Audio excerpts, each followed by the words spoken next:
বড়রা শিশুদের অনেক কিছু শেখায়। কার সাথে মিশতে হয়, কার সাথে হয় না, কোন বাড়ির দরজা কার জন্য খোলা, কোনটা বন্ধ।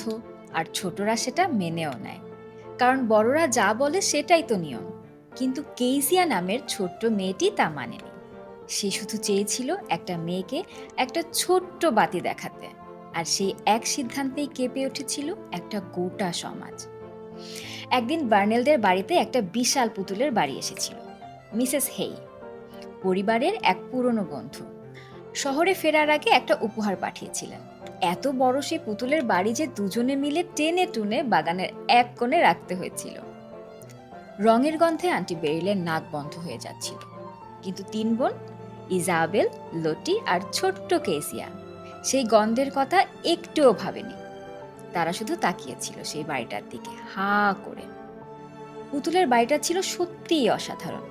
সবুজ রঙের দেয়াল, হলুদ দরজা, লাল সাদা চিমনি, আর ভেতরে ছোট্ট সোফা, ছোট্ট বিছানা, ছোট্ট রান্নাঘর।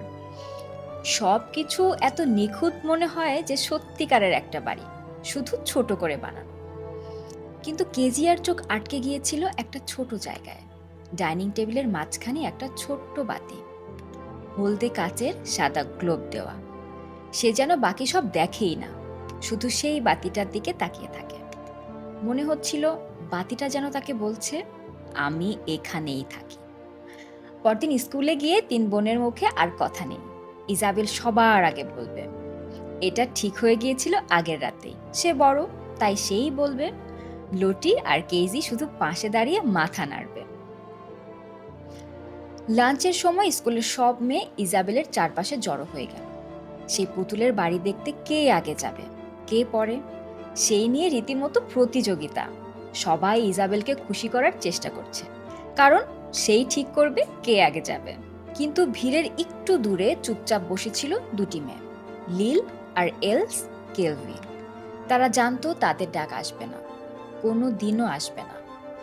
কেলভি বোনেরা স্কুলের সবচেয়ে গরিব। তাদের মা অন্যের বাড়িতে কাজ করে, আর বাবার কথা কেউ জোরে বলে না, শুধু ফিসফিস করে। সবাই জানে, কিন্তু কেউ বলে না। বার্নিলদের মা মেয়েদের আগেই বলে দিয়েছিলেন, কেলভিদের সাথে কথা বলা যাবে না, ওরা আমাদের মতো না। আর সেই কথাটা স্কুলের বাকি বাচ্চারাও কোথা থেকে যেন শিখে গিয়েছিল। কিন্তু কেইজিয়া শিখতে পারেনি। সে রোজ দেখতো লিল আর এলস একা বসে আছে। রোজ মনে হতো, ওরাও কি একবার পুতুলের বাড়িটা দেখতে যেতে পারে না, শুধু একবার। সেই প্রশ্নটা তার মাথার ভেতর ঘুরতে লাগলো। আর উত্তর খুঁজতে গিয়ে সে একদিন মাকে জিজ্ঞেস করেই ফেলল, মা, কেলভিদের কি একবার আসতে দেওয়া যায় না?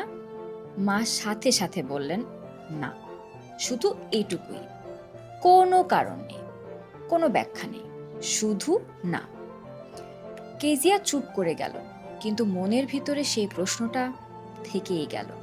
দিন যাচ্ছে, একে একে স্কুলের সব মেয়ে বার্নেলদের বাড়িতে এসে পুতুলের বাড়ি দেখে গেছে, শুধু লিল আর এলস বাদে।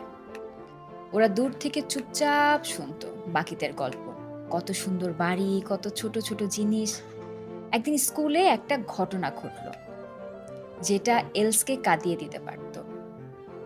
লিনা লোগান, স্কুলের সবচেয়ে বড় মুখের মেয়ে, লিলকে জিজ্ঞেস করলো, সত্যি কি তুমি বড় হয়ে চাকরানি হবে?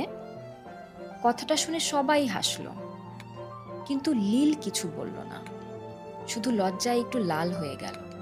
আর এলস, সে শুধু বোনের হাতটা শক্ত করে ধরে রাখলো। সেদিন বাড়ি ফেরার পথে কেজি একটা সিদ্ধান্ত নিল। সে ঠিক করলো, সে কেলভি বোনদের পুতুলের বাড়ি দেখাবে, মা না বললেও, আন্টি বেরিল রাগ করলেও।